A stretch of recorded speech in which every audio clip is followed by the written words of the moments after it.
10 Best Quotes from Henry David Thoreau's essay, Civil Disobedience. Although the essay was written 168 years ago, the subject of civil disobedience is more relevant than ever. As people debate the scope of government power in regards to the COVID-19 lockdowns, some are openly defying the law. Henry David Thoreau believed that it was not only proper, but necessary to disobey bad laws. Civil Disobedience, or Resisting Civil Government, as it was originally titled, was published in 1849. Thoreau was 32 years old, living in Massachusetts. At this point, Thoreau had already spent his time at Walden Pond.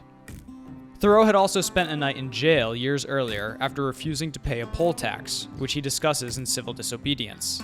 He was actually annoyed when an anonymous person paid his bail, because Thoreau saw his time in jail as a worthy sacrifice to protest the injustice of extortion, also known as taxes. Here are the 10 best quotes from his 25-page essay. 1. I heartily accept the motto, "The government is best which governs least," and I should like to see it acted up to more rapidly and systematically. Carried out, it finally amounts to this, which I also believe, that government is best which governs not at all, and when men are prepared for it, that will be the kind of government which they will have. This is how Thoreau begins the essay. The point is that government is only required when things need to be forced, and someday we'll live in a world where everything worth being done at all is done voluntarily. 2. The standing army is only an arm of the standing government. The government itself, which is only the mode which people have chosen to execute their will, is equally liable to be abused and perverted before the people can act through it. Sometimes people need to get together to make things happen. A government is one way to do that, if you need to build a road or keep people safe. But sometimes governments also murder millions of people, keep entire segments of the population in slavery, and bring the earth to the brink of nuclear holocaust. But they do build the roads. 3. Yet this government never of itself furthered any enterprise, but by the alacrity with which it got out of its way. It does not keep the country free. It does not settle the West. It does not educate. The character inherent in the American people has done all that has been accomplished, and it would have done somewhat more if the government had not sometimes gotten its way.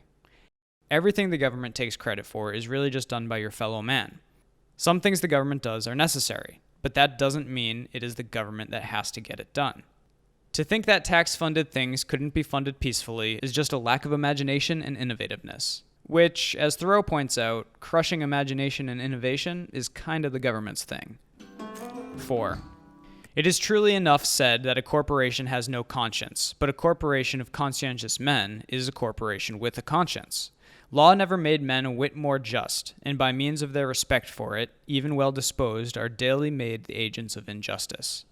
A common and natural result of an undue respect for law is that you see a file of soldiers marching in admirable order over hill and dale to the wars, against their wills, aye, against their common sense and consciences. Law should never be mistaken for morality. Slavery was legal. The Holocaust was legal. And it may well be that following the law is more likely to cause harm than breaking it. 5. All voting is a sort of gaming, like checkers or backgammon, with a slight moral tinge to it, a betting with right and wrong. I cast my vote perchance as I think right, but I am not vitally concerned that right should prevail. I am willing to leave it to the majority. A wise man will not leave the right to the mercy of chance, nor wish it to prevail through the power of the majority. There is but little virtue in the action of masses of men. It's a gamble whether the majority will be right or not. When you vote, you first assume that you can tell what is right, but you also accept that what you think is wrong will happen if a majority wills it. We should take a better stand on right and wrong than leaving it to chance. 6. It is not a man's duty, as a matter of course, to devote himself to the eradication of any, even the most enormous wrong. He may still properly have other concerns to engage him. But it is his duty, at least, to wash his hands of it, and if he gives it no thought longer, not to give it practically his support.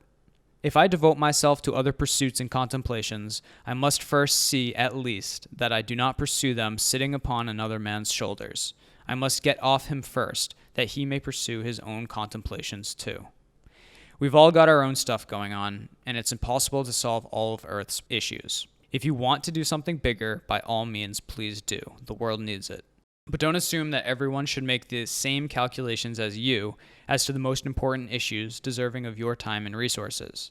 It is more important to make sure you're not hurting anyone than to force other people to do what you think helps. 7.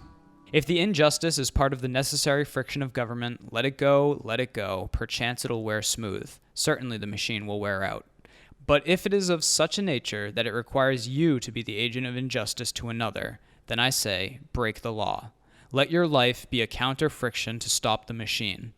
What I have to do is see, at any rate, that I do not lend myself to the wrong which I condemn.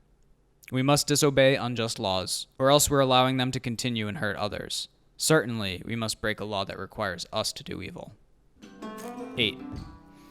Thus, the state never intentionally confronts a man's sense, intellectual or moral, but only his body, his senses. It is not armed with superior wit or honesty, but with superior physical strength. I was not born to be forced. I will breathe after my own fashion. Let us see who is the strongest. What gives the government the right to do anything?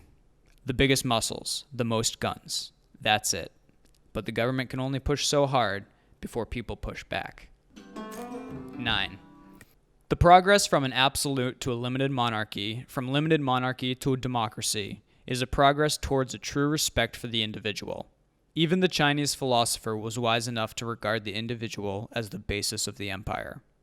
Is a democracy, such as we know it, the last improvement possible in government? Is it not possible to take a step further towards recognizing and organizing the rights of man?